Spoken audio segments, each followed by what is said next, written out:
পবিত্র কোরআনের 114টি সূরা রয়েছে।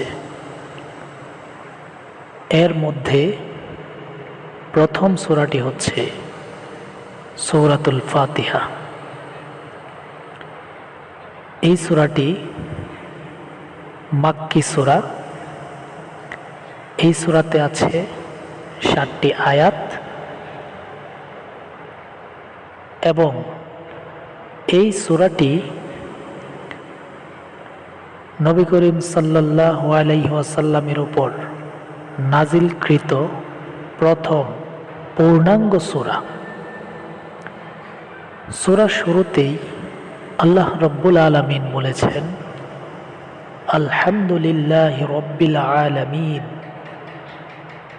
সমস্ত প্রশংসা একমাত্র আল্লাহ তাআলার জন্য, যিনি সমস্ত সৃষ্টি জগতের পালনকর্তা। প্রশংসা করতে হবে একমাত্র আল্লাহর। তিনিই তো সকল প্রশংসার একমাত্র মালিক। তিনি সমস্ত সৃষ্টি জগতের পালনকর্তা। আমরা পৃথিবীর সামান্যতম অংশই দেখতে পাই, কিন্তু আল্লাহর সৃষ্টি জগৎ যে কত বিশাল, বর্তমান বিজ্ঞান তার কুল কিনারা করতে পারে নাই। এরপরে আল্লাহ রব্বুল আলামিন বলেছেন, আর রহমানির রহিম। তিনি অত্যন্ত মেহেরবান ও দয়ালু। আল্লাহর দয়া ছাড়া আমরা চলতে পারতাম না। তিনি হচ্ছেন দয়াবান।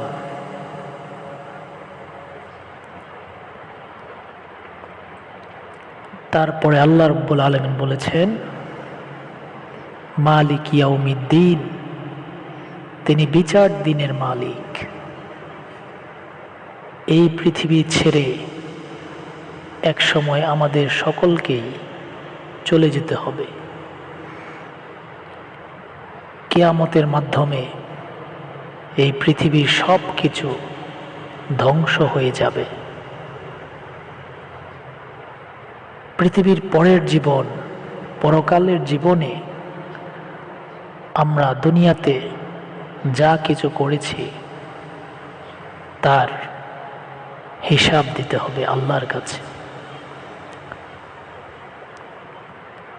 আল্লাহ বলেছেন, মালিক ইয়াউমিদ্দিন। তিনিই হচ্ছেন সেই বিচার দিনের মালিক। ইয়্যাকা না'বুদু ওয়া ইয়্যাকা নাস্তাঈন। আমরা শুধু তোমারই ইবাদত করি এবং তোমারই কাছে সাহায্য চাই। আমরা ইবাদত করি আল্লাহর, সাহায্য চাইতে হবে একমাত্র আল্লাহরই কাছে, অন্য কারো কাছে নয়।